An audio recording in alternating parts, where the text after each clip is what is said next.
Oke, baik. Assalamualaikum warahmatullahi wabarakatuh. Selamat pagi dan salam sejahtera untuk kita semua.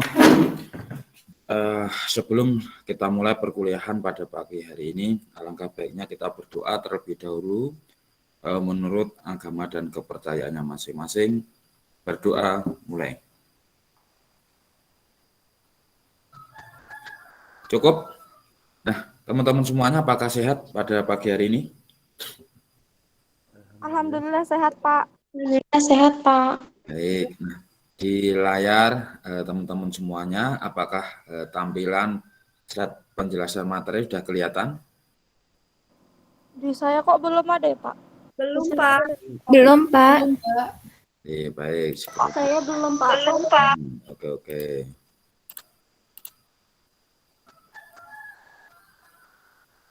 Nah, sudah kelihatan nggih, teman-teman? Ampun nggih? Nah, sudah kelihatan? Sudah? Sudah, Pak. Oke, baik. Pada pagi hari ini saya akan menjelaskan mengenai pendidikan matematika berbasis etnomatematika. Nah, ini di era 4.0. Kenapa kita itu belajar etnomatematika di era-era seperti ini? Nah, ini saya bermula dari cerita dulu ya. Bahwa di Jepang saat ini, kondisi Jepang saat ini kan menuju era 5.0. Semuanya itu bermuara ke digitalisasi, komersialisasi. Pertumbuhan ekonomi berbasis digital, semuanya digitalisasi semuanya. Nah, Jepang saat ini melakukan kajian-kajian riset, terutama dalam hal-hal budaya. Nah ini, kemarin ada hasil kajian riset, saya ambil dari artikel, nah di mana orang Jepang ini meneliti Pancasila. Nah, ada yang tahu Pancasila? Ada yang tidak tahu Pancasila? Saya, Halo? Pak. Ada yang tahu ya? Pancasila. Nilai-nilainya ada yang dikandung sila pertama, sila kedua, sila ketiga, sampai sila kelima. Nah, ini orang Jepang ini meneliti. Kenapa kok meneliti? Nah, dengan seiringnya berkembangnya era society 5.0 di Jepang ini berdampak mengerikan dalam hal itu. Karena apa? Semua tatanan masyarakat berubah. Dari Jepang yang sudah dikatakan disiplin dalam bekerja, ada tradisi masyarakat di sekitarnya itu tidak mau menikah, budaya yang bisa saya katakan bunuh diri juga tinggi, tingkat stresnya juga tinggi. Nah, hal itu membuat apa? Nah, membuat beberapa orang itu khawatir ketika era 5.0 ini nanti diterapkan betul, bagaimana nilai-nilai karakter penduduk di Jepang, apakah budaya-budaya Jepang nanti juga masih ada. Makanya di orang Jepang ini meneliti, memang sudah agak lama meneliti, beberapa kajian ada, bisa dibuktikan. Nah, dia meneliti di Indonesia, karena di Indonesia ini nilai culture-nya itu bagus, budaya-budaya tetap berjalan. Seiring dengan perkembangannya waktu, juga bangsa Indonesia itu menyadari, makanya di Indonesia ini juga akan memulihkan budaya-budaya. Walaupun secara dari sisi filosofinya itu mulai menghilang, tetapi mengenalkan budaya daerah kembali itu tidak ada salahnya, yang mengandung nilai-nilai karakter, nilai-nilai pendidikan, wejangan-wejangan, tahu ya wejangan ya, nasihat-nasihat untuk generasi penerusnya.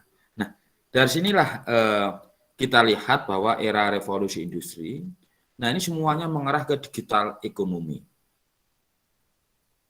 Nah, hal ini terlihat dari perputaran uang saat ini. Perputaran uang saat ini lebih didominasi ke sistem online, sistem digital. Apakah teman-teman saat ini sering banyak perputaran uang pakai uang kertas, uang pecahan untuk pembayaran skala besar? Sudah mulai bergeser. Nah, coba dengan bayangkan ketika nanti kita itu ada nominal, tidak lihat wujud uangnya. Pernah bayangkan nggak? Bapak Ibu teman-teman kalau gajian sudah rata-rata sudah mulai ditransfer. Transaksi apapun transfer. Nah kan gitu. Membeli apapun transfer. Kartu kredit, debit, jalan, gesek, tinggal gesek, apa-apa gesek. Nah, pernah nggak berwujud uang? Lihat uang kertasnya itu saja. Nah ini coba direnungkan itu. Terus mengarah ke robotik. Jepang ini semuanya sudah mengarah ke robotik. Mohon maaf. Contoh saja untuk dalam hal pelayanan di toko, pelayanan yang di hotel-hotel, pelayanan, mereka sudah mengedepankan robot-robot semua. Seperti orang juga robot.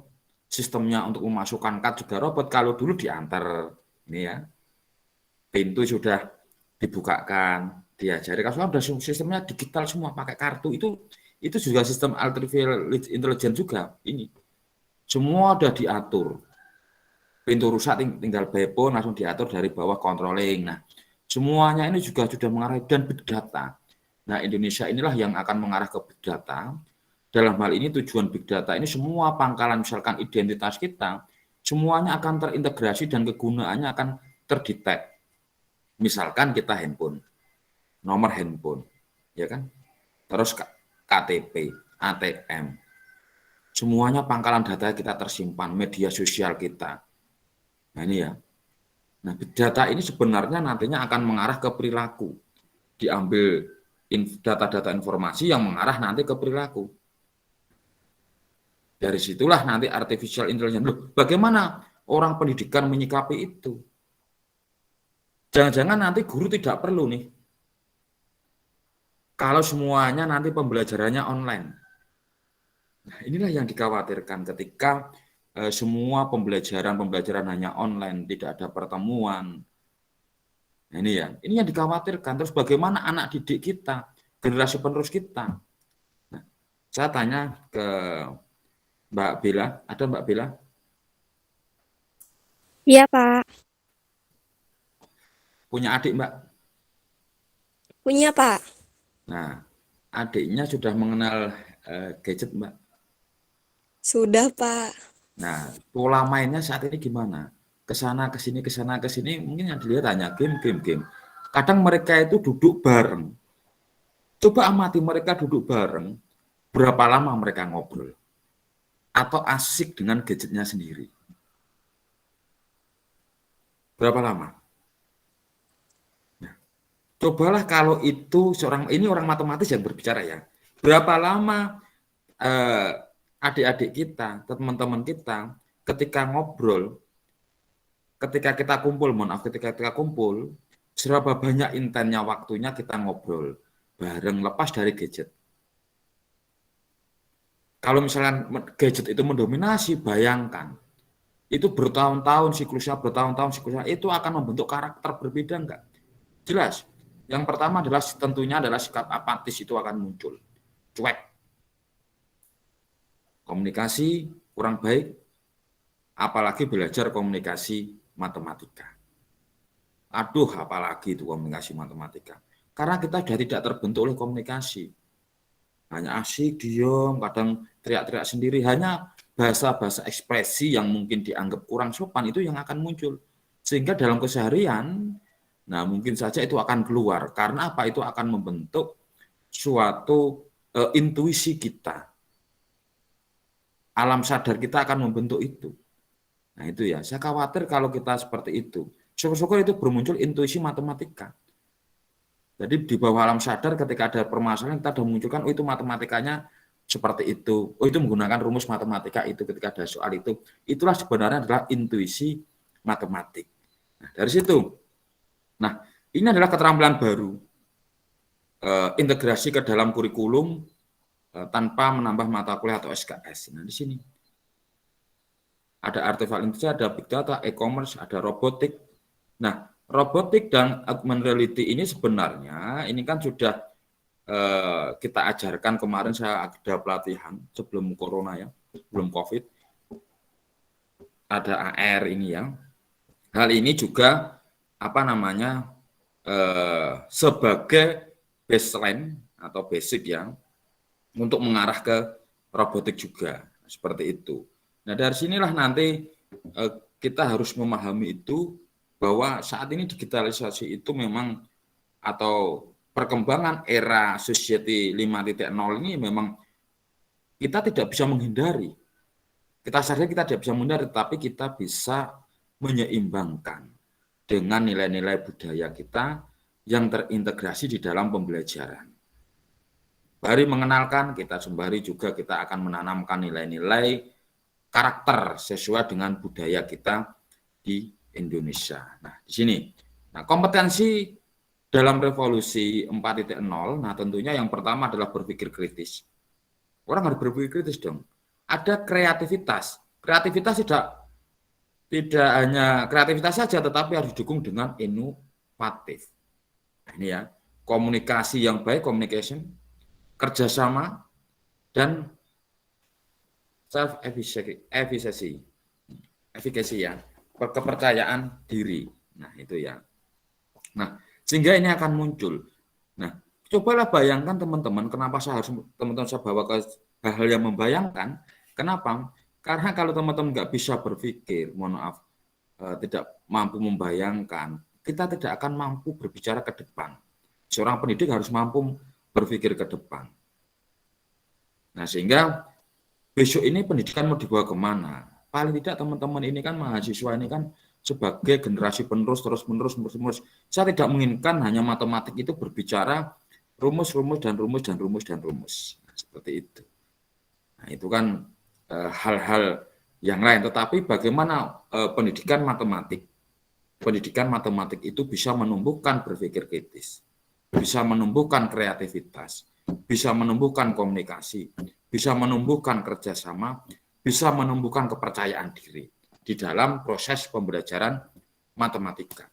Nah, contohnya kalau teman-teman ada pelajaran matematik dulu di kelas ya, apa yang dikhawatirkan ketika pembelajaran matematika? Ada pelajaran matematika. Apa yang dikhawatirkan? Saya tanya, ayo satu-satu. Apa yang dikhawatirkan? Mbak Tia? Mbak Tia, nggak ada? Saya Pak khawatir kalau nggak bisa memahami materi. Nggak bisa memahami materi. Terus Mbak, siapa ya ini? Mbak Tia, terus Mbak, siapa lagi?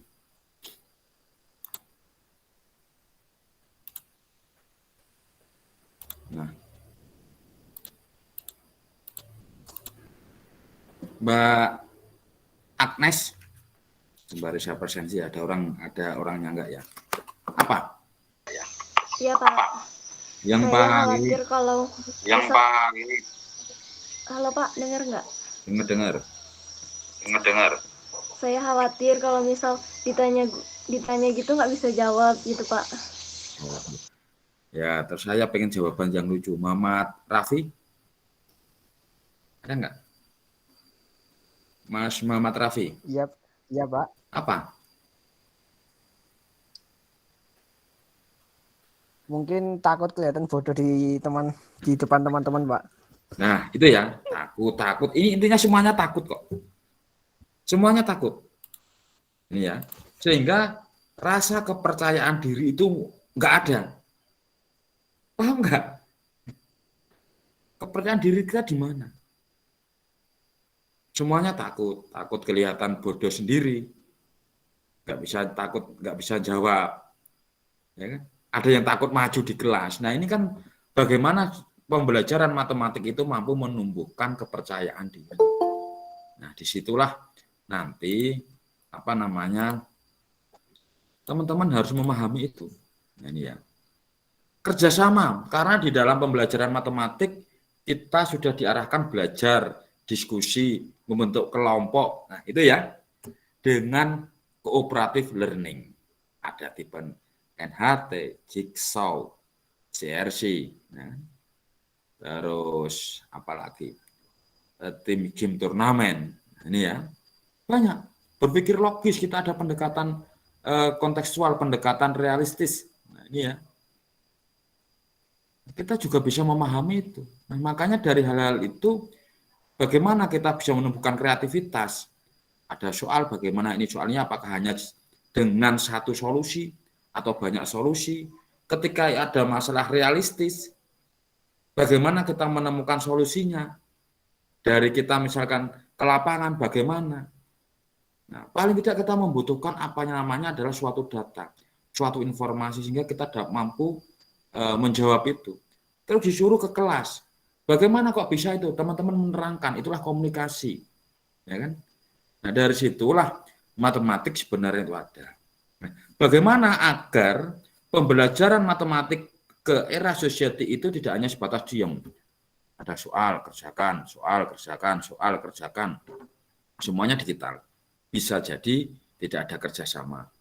Bisa jadi teman pakai joki ya kan, untuk mengerjakan. Nah, bisa jadi kepercayaan diri ketika tidak di depan gadget, ada soal gadget, misalkan ujian bersama-sama mereka akan minder. Nah, itulah dampak-dampak.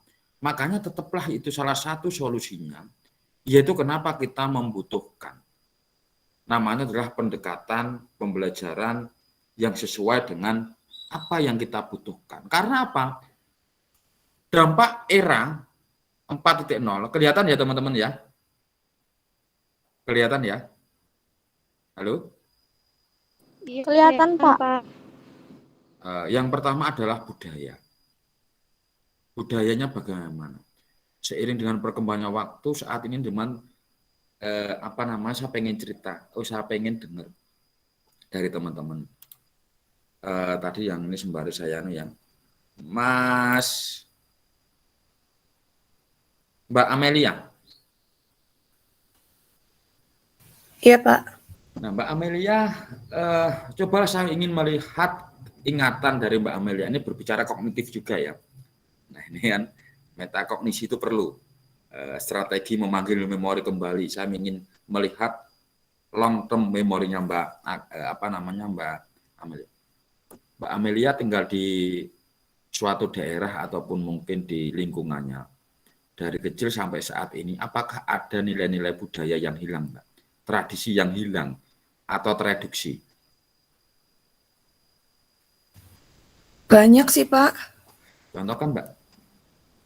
Kayak waktu dulu saya kecil kan sering dengar kalau tiap pergantian musim itu ada perhitungan sendiri kalau orang-orang dulu. Nah, sekarang itu kayaknya udah nggak dipakai lagi gitu, Pak. Oh, kalau dulu ada sebelum panen itu ada budaya wujud syukur ya, Mbak ya. Iya, Pak. Nah, kalau di kita namanya adalah wiwitan gitu ya. Kalau dulu zaman wiwitan itu yang ngantri udah banyak. Tahu wiwitan besok ini udah panen-panen, itu udah nitik, wah besok ada wiwit. Nah, lainnya itu apa? Lainnya itu menunggu wajibnya. Wajibnya itu rata-rata berwujud uang. 100 perak ya. Ada 50 perak. Nah, kita tunggu berapa sawah yang panen, kita mau berangkat sekolah itu, kita lewat sawah. Sepatu kita, kadang ya nggak pakai sepatu ya, sepatu kita tali kita jadikan satu, taruh di leher, kita nurut itu. Mau berangkat sekolah itu karena takut kedahuluan. Nah, itu. Nah, itulah dulu tradisi. Saya pengen dengar lagi budaya yang lain. Mbak Mas ya. Mas Ari Atmaja.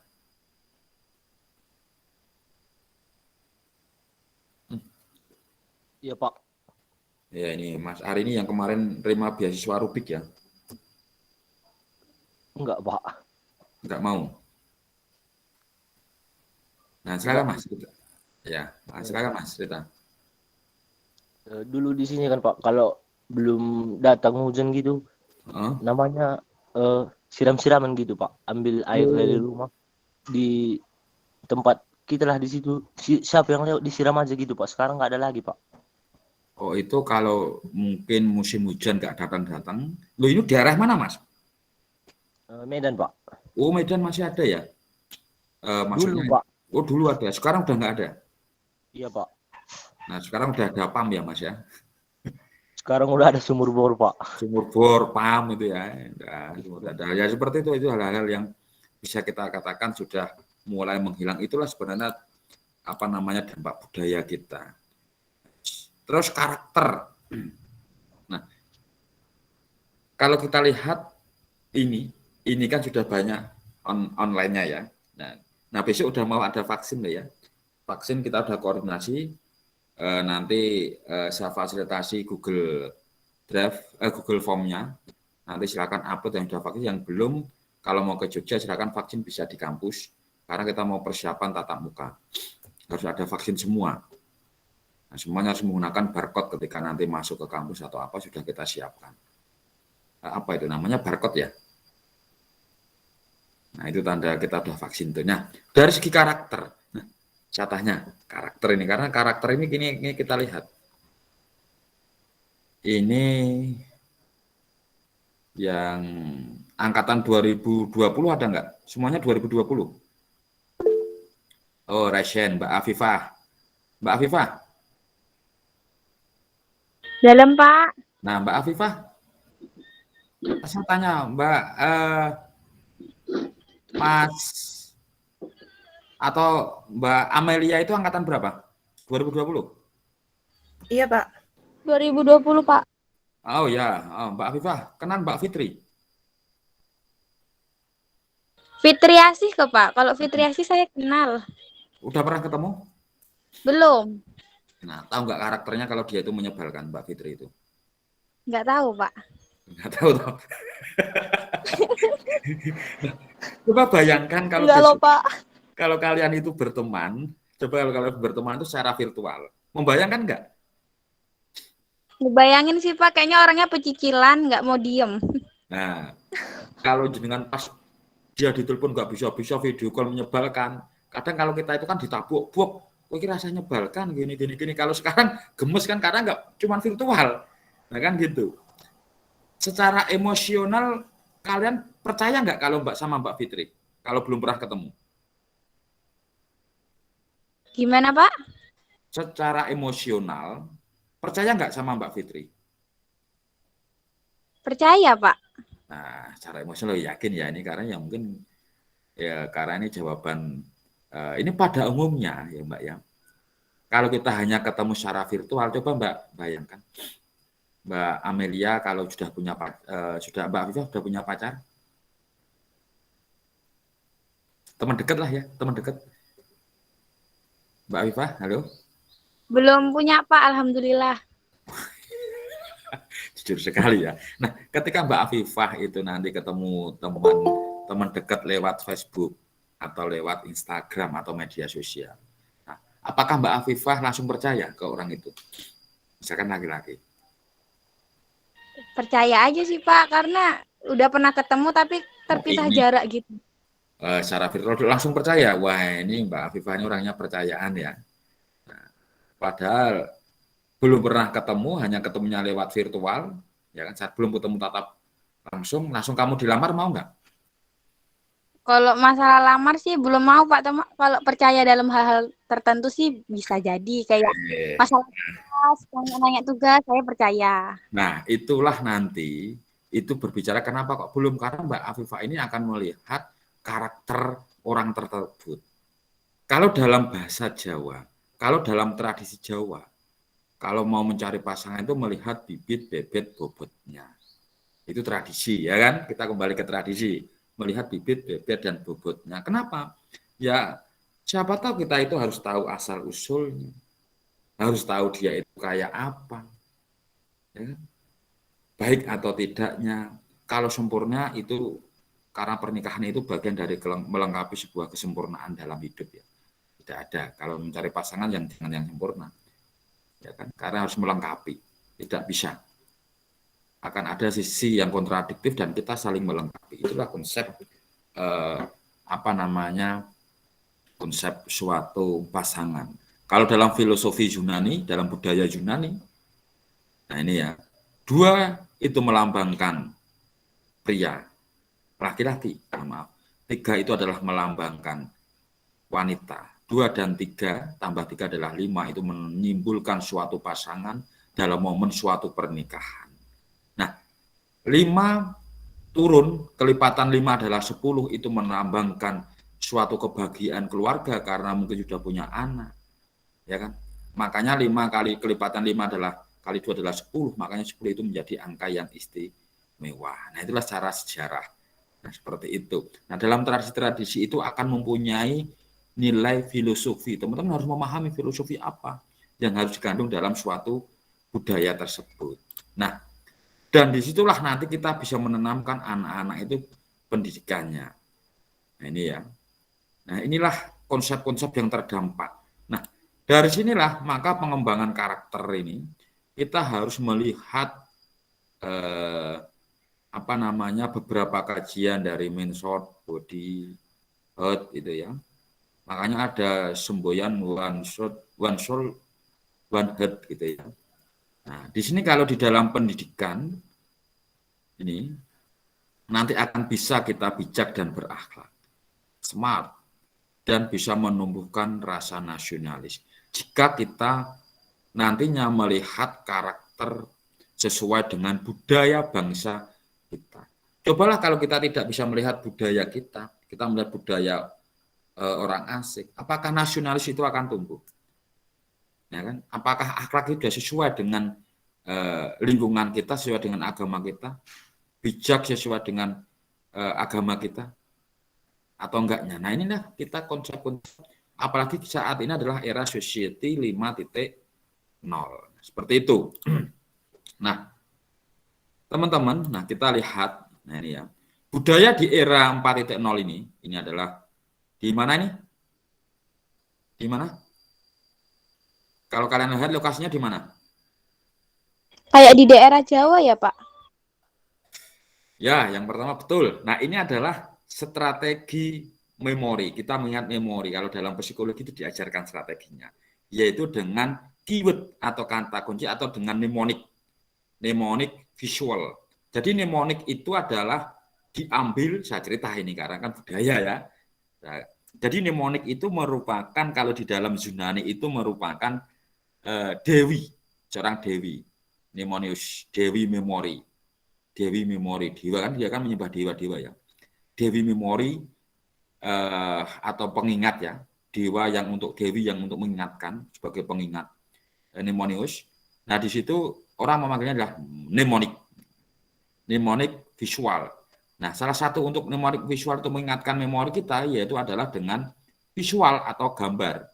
Dan kita tembakkan keywordnya, kata kuncinya. Nah, misalkan kata kuncinya, ini kayak Jawa. Ciri khasnya apa? Blangkon, kan gitu. Ya kan?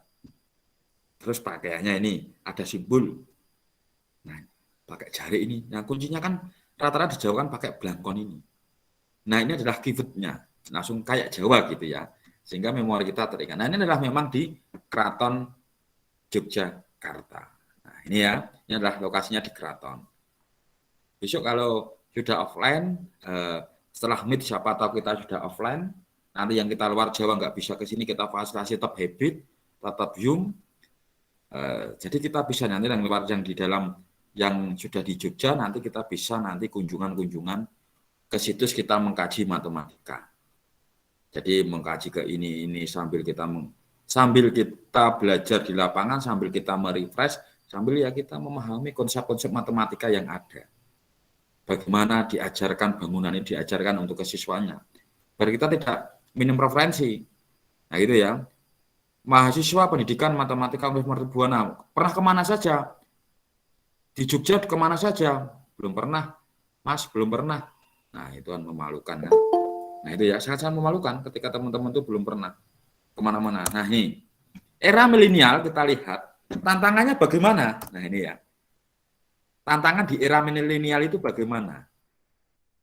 Dari situ kita lihat permasalahan yang tadi sudah saya kenalkan tantangannya. Apalagi ketika era society 5.0 yang nanti kita juga harus mampu mengikuti. Nah, nanti akan menimbulkan permasalahannya. Tadi saya katakan permasalahannya dari karakter, di bidang budayanya, di bidang pendidikannya. Itu sudah saya jelaskan di tadi permasalahan itu.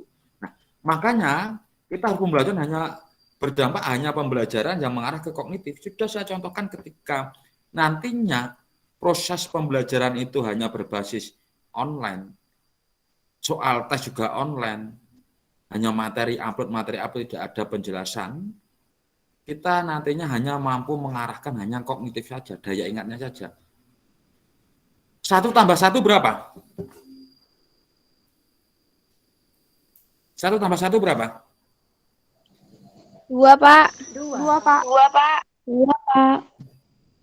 1 tambah 1, 2. Nah, itu ya.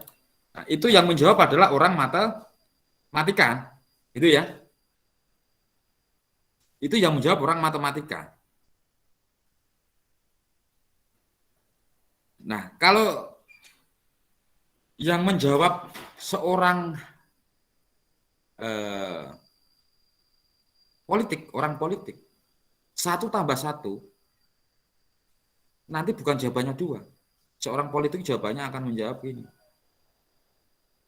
1 tambah 1 berapa lah? Lo mintanya berapa? Itu bisa dinegosiasikan, mau 2 atau 3 juga bisa. Nah itu loh. Nah itulah akan mencerminkan karakter-karakter yang memahami.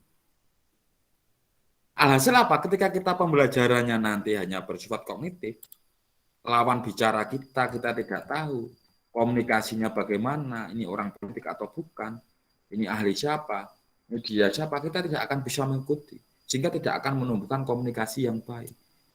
Kita bisa dikatakan 1 tambah 1. Lo mintanya berapa? Ya 2. Bisa juga itu dinego. Gitu.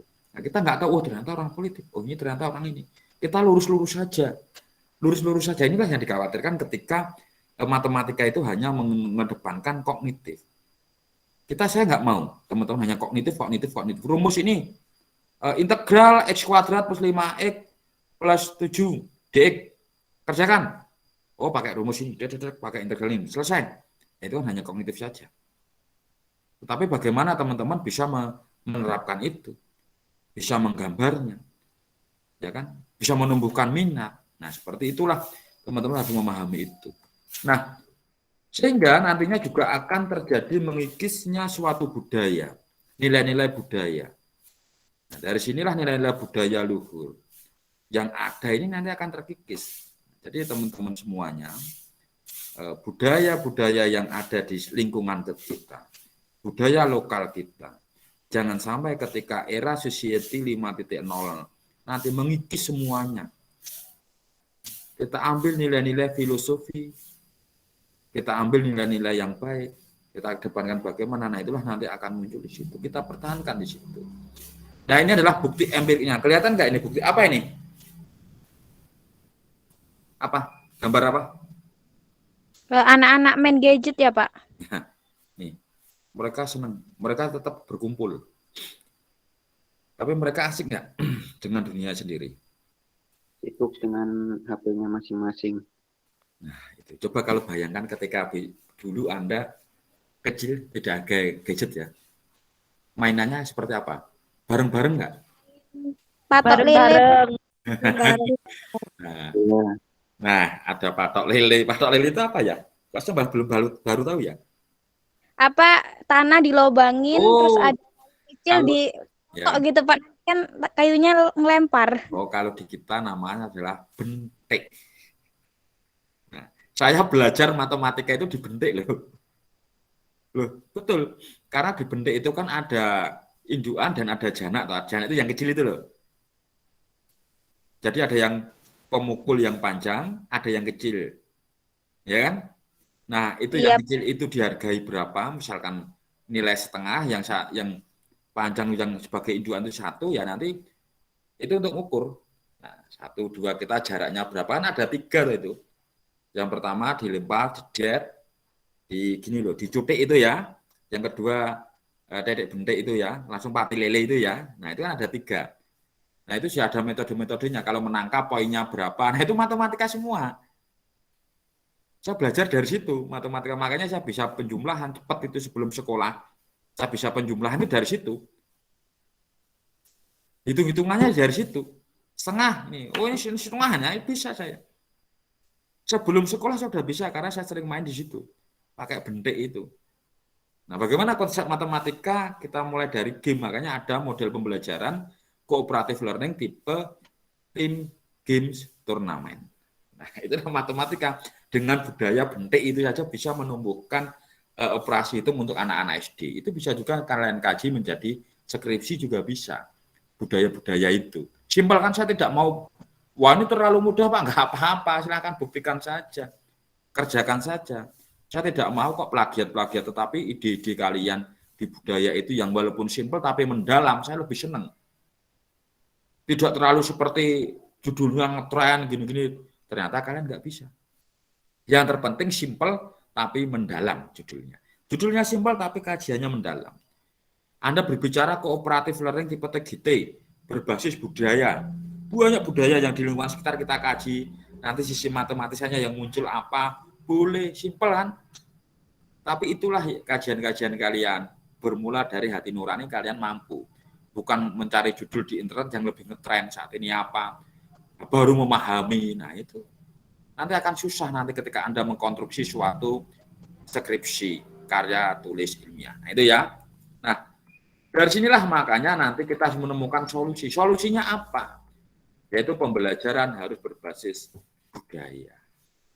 Nah, di dalam matematika nantinya juga ada pembelajaran berbasis matematika, yaitu adalah etnomatematika. Nah, pembelajaran berbasis budaya ini adalah nantinya menumbuhkan dan mengembangkan nilai-nilai luhur bangsa yang berdampak pada pembentukan karakter yang didasarkan pada nilai budaya yang luhur. Kalau ini pembelajaran berbasis budaya secara umum, ya, secara umum seperti itu. Nah,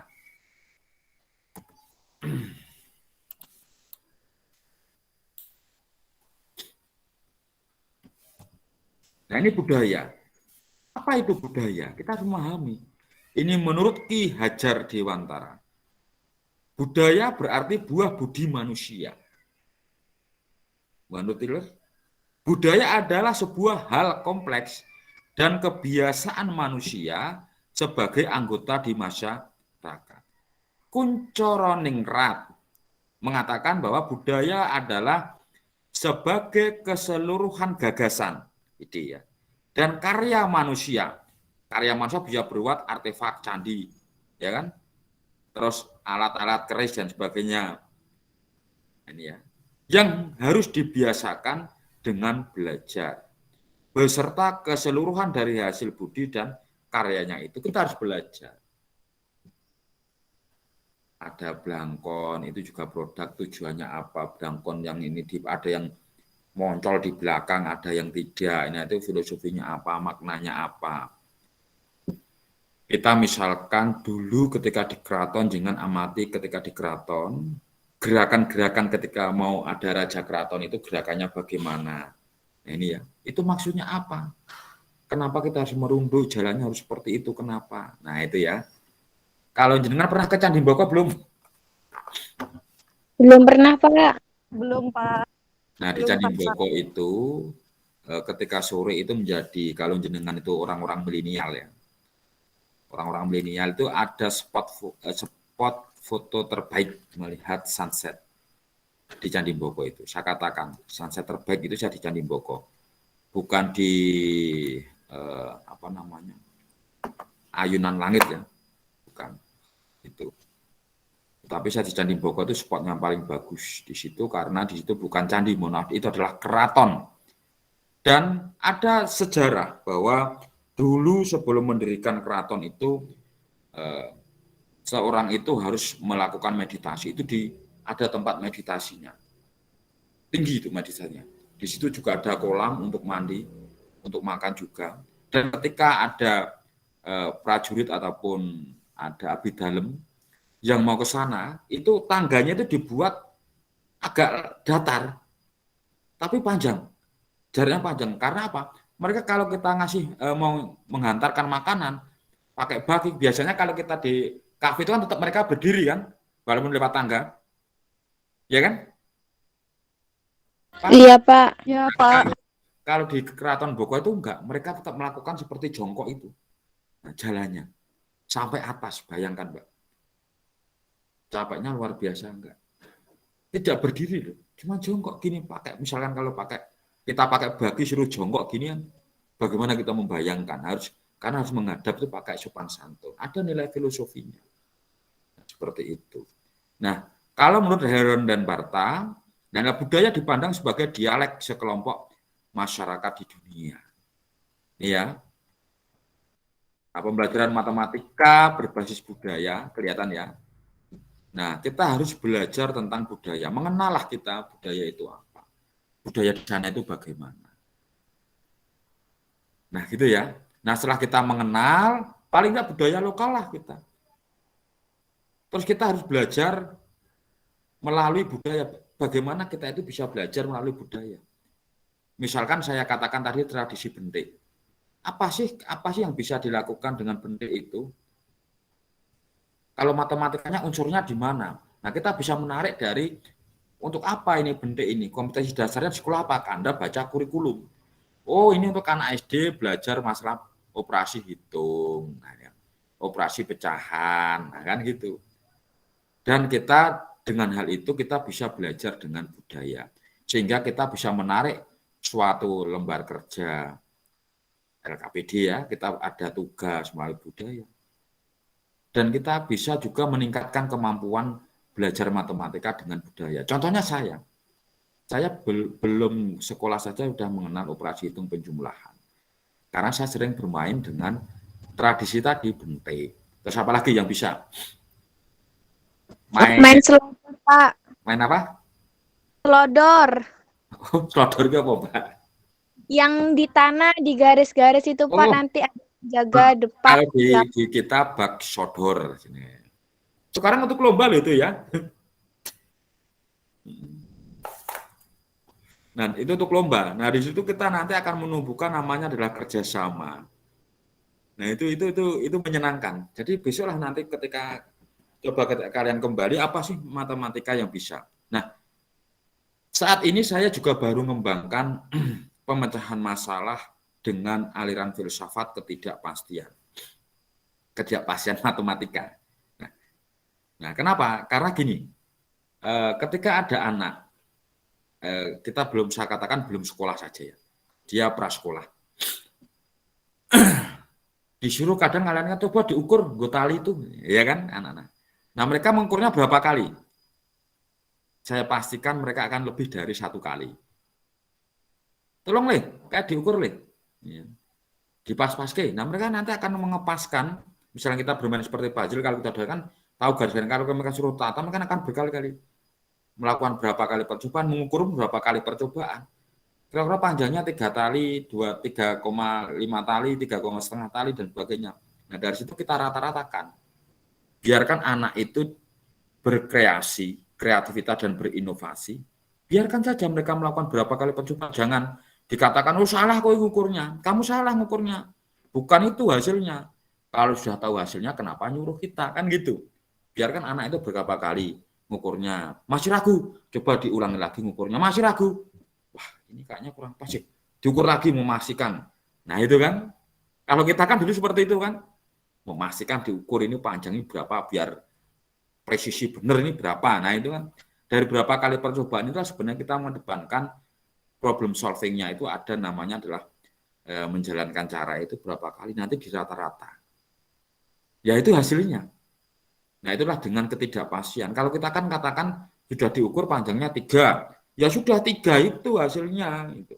Tapi kalau dengan percobaan itu berapa kali? Oh, hasilnya kok 3,1, ya sudah nggak apa-apa. Karena 3,1 itu diartikan misalkan 3 meter plus minus 1 kan gitu. Nah, itulah kita menggunakan pendekatan itu. Nah, dari sini pembelajaran berbasis budaya ini tentu harus kontekstual. Kontekstual di sini harus benar-benar ada budaya itu. Bukan budaya Free Fire. Bukan budaya Mobile Legends. Nah, itu ya. Sampai anak saya ini apapun ya sudah, baju ya Free Fire, kemana-mana ya bahasanya ya Free Fire, main-mainan ya peragaan di Free Fire, nah itu. Ya sampai saat itu anak saya, makanya saya batasi itu ya. Makanya game main, saya nggak mau game terus, silakan. Main badminton silakan, mau renang silakan, sampai membentuk karakter itu Free Fire semua. Candaannya pun Free Fire, nah, gitu ya. Saya nggak tahu tokoh-tokohnya Free Fire ini, mungkin Mas Nganu tahu nih, Mas Bayu nih. Mas Bayu. Ya, Pak. Nah, tahu Mas, Free Fire itu kayak apa toh? tokoh-tokohnya Tahu, itu. tahu. Tahu. Tapi nggak hafal nama-namanya. Nah, itu ya, sampai status WhatsApp anak saya pun ya semuanya Free Fire semua. Saya sampai heran ya. Makanya saya jangan sampai budaya Free Fire itu. Gitu ya. Nah, itu. Nah, Mas Bayu ya sudah paling nggak mengenal nggak apa-apa Mas, saya nggak tahu. Nah, dari pembelajaran kontekstual yang nyata dan nanti ada mengandung unsur budaya. Nah, itu yang disebut dengan mate atau etnomatematika. Jadi etnomatematika itu adalah matematika yang digunakan oleh kelompok-kelompok masyarakat. Nah, contohnya adalah teman-teman ada yang dari Jawa, kenduri tahu atau kenal nggak dari luar Jawa pun mungkin kenal kenduri. Kenal, Pak. Nah, jenengan pernah ngamati nggak kenduri itu isinya apa saja? Kalau di tempat saya kenduri itu identik dengan orang yang mau buat acara gitu loh, Pak. Iya, isinya kok. Isinya ya doa, tahlilan. Iya, isinya yang dibawa berkatnya itu apa? Ada nasi, ada jajan, ada kerupuk, terus ada ayam, ada mie biasanya, ada telur, Oh, itu ada cacingnya. itu yang saat ini ya, Mbak ya. Kalau Iya, kenduri dalam tradisi Jawa dulu ada yang namanya dulu ada nasi yang bunder itu golong-golong itu tahu nggak? Yang nasi bunder, nasi dikepal-kepal seperti lingkaran itu, gula itu. Pernah tahu nggak dulu? nggak tahu, Pak. Terus ada namanya adalah gandum sama kelapa diparut langsung dibentuk lingkaran karena namanya adalah tonto. Tahu nggak? Nggak tahu, Pak. Terus Nggak nemuin. ada sedikit tumpeng yang membentuk seperti kerucut, diiris, dikasih. Nah, itu juga ada. Nah, itu matematika semua enggak? Bentuknya, tempatnya dulu dari anyaman bambu yang disebut dengan besek. Itu matematika enggak? Kita mengenalkan Matematika, Pak. kita mengenalkan bangun ruang. Kita mengenalkan geometri bangun. Nah, itu matematika semua. Nah, cobalah rumah-rumah adat kalian. Coba bayangkan rumah adat.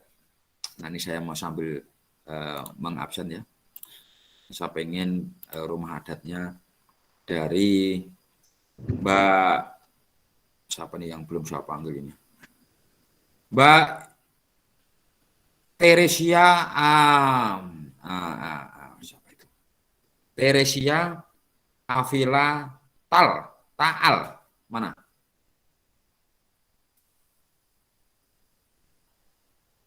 Mbak Teresia, wah ini disambi masak ini. Atau nyuci-nyuci ini. Atau tidur. Mbak Teresia? Nah ini ya. Jangan-jangan kalian juga disambi-sambi ini ya. Kita panggil acak lagi. Mbak Nuni, mana? Iya, Pak. Tadi dengar nggak apa yang saya katakan?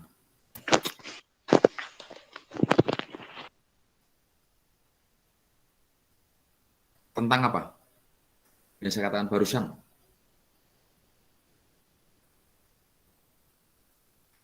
Apa Mbak Nuni? Yang saya katakan barusan tentang apa? Saya pengen tanya apa? Jawab aja, ini kan berdasarkan lingkungannya masing-masing.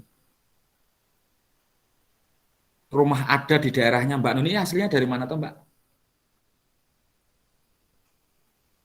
Mbak Nuni ini berasal dari mana? Dari Kalimantan, Pak. Nah, ada rumah adatnya nggak Mbak? Ada. Nah, rumah adat yang untuk bangsawan ada bedanya nggak dengan yang untuk masyarakat biasa? Beda, Pak. Nah, itu rumah adatnya nanti kalau Mbak Nuni itu lihat, itu bangunannya mirip-mirip apa, unsur matematikanya apa yang bisa diambil dari situ apa Mbak? Coba bayangkan. Atapnya membentuk apa, nah ini ya, bentuknya secara umum bentuk apa, untuk yang bangsawan. Nah, itu ya.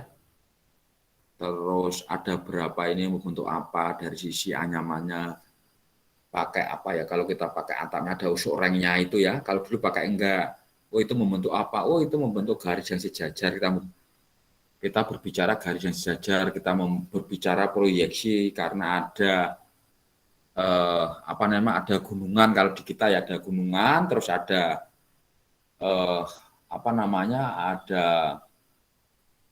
balok itu ya, kayu yang memanjang karena mungkin hanya ini seperti bangunnya seperti limas, itu proyeksi. Nah, itu bisa juga kita berbicara mencerminan, itu matematika semua. Kalau kita amati di situ. Nah, itu ya. Nah, sehingga matematik itu banyak. Nah, itu. Nah, ini saya contohkan. Ini adalah bangsal Mandala Sana. Ini adalah yang ada, salah satu bangsal yang ada, banyak bangsal ya, di Keraton Yogyakarta. Ini kita kaji oleh tim Ethnomat Association, adalah asosiasi yang saya juga sebagai pendirinya, yang sudah resmi berdiri kurang lebih 3 tahun. Nah, ini adalah unsur etnomatematika, ini adalah yang unsur-unsur yang ada di bangsal Mandala Sana di keraton. Ternyata ada bentuknya sarama adalah segi 8 beraturan. Di situ ada semacam ini, gambar ini. Oh, kalau tak lihat itu adalah lingkaran. Kenapa kok saya katakan lingkaran? Saya lihat unsur-unsur lingkaran itu apa? Definisi lingkaran itu apa? Himpunan titik yang mempunyai jarak yang sama terhadap titik pusatnya. Ini adalah lingkaran definisinya. Oh, berarti bentuk lingkaran. Langsung dari sini bangunnya, oh berbentuk prisma tegak segi 8. Di situ ada pelengkungannya ini. Membentuk apa ini? Oh, parabola nih pelengkungannya ini dari sini loh. Oh, parabola. Kita mengenalkan itu. Nah, dari atapnya, plafonnya ya kalau kita lihat. Bentuknya ini. Kelihatan nggak? Kelihatan nggak? Kelihatan, Pak. Kelihatan, Pak. Ini adalah berbentuk trapesium. Nah, ini adalah trapesium. Nah, dari sini ya, kalau kita lihat ini atapnya, ternyata ada juga di dalamnya ini, bawahnya sini. Atau maaf di sini, ini ya. Di ini. Ini. Ini unsur matematikanya juga ini. Nah, ini adalah simetri, bangun simetri karena samanya kita belah, oh simetri. Nah, ini kita mengenalkan bangun simetri juga. Simetris juga kan gitu. Nah, inilah ketika saya kaji sendiri di Candi Boko, bukan Candi Boko ya, mohon maaf saya salah. Keraton Boko. Menarik sekali di sana. Nah, ini ada tempat-tempatnya, Gepuro namanya. Gerbang. Bukan gerbang ya. Nah, dari sini. Nah, ini membentuk apa? Oh, segitiga. Nah, ini adalah Candi Kapur. Nah, Candi Kapur berbentuk apa? Oh, persegi. Nah, ini ya. Nah, ini banyak lagi. Ini. Nah, ini kita mau masuk ke candi pembakaran gitu ya. Nah, ini membentuk seperempat lingkaran segi 3. Nah, ini ya. Seperempat lingkaran dan segi 3. Mohon maaf. Ini 2 hal ya. Kita mengedepankan unsur. Nah, ini kalau kita kaji secara virtual, bisa juga nanti menggunakan Android. Karena kita harus paling tidak harus mengenalkan budaya ke orang lain, tidak hanya budaya lokal kita dikenalkan oleh orang lain, itu bisa dengan digitalisasi. Dengan Android, inilah yang saat ini dikembangkan oleh kakak-kakak tingkat kalian, semua pembelajaran nanti mengarah produknya ke Android. Seperti itu. Nah, ini adalah salah satu game juga bisa kita mengenalkan bangunan, misalkan bangunan suatu daerah, bagaimana mengkonstruksi bangunan itu. Nah, misalkan bangunan apa yang menjadi ikon di Jogja, misalkan Tugu Jogja. Nah, bagaimana mengkonstruksi Tugu Jogja, misalkan kita akan membentuk dia itu nanti Tugu Jogja, kita kan ada 4 langkah inilah. Misalkan ya, dari masing-masing langkah itu ada soal matematikanya. Nah, nanti ketika langkah berhasil, nanti akan membentuk mungkin bagian bawahnya. Langkah kedua mungkin agak di atasnya. Sehingga nanti mengenalkan, oh ternyata nanti hasilnya ketika berhasil, gambarnya adalah Tugu Jogja yang dihasilkan. Langsung kita mengenalkan ikonnya apa? Oh, Tugu Jogja. Oh, Tugu berarti Jogja gitu. Itu dengan game.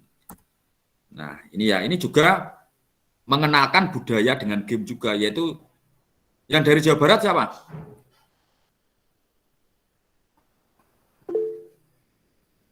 Mbak siapa ini? Mbak siapa ini? Bella, Pak. Mbak Bella ini apa, Mbak? Cepot kenal, Mbak? Tahu, Pak. Cepot. Nah, ini cepot. Nah, Misalkan cepot akan menyeberangi sebuah sungai menggunakan perahu kecil. Nah, ini ya.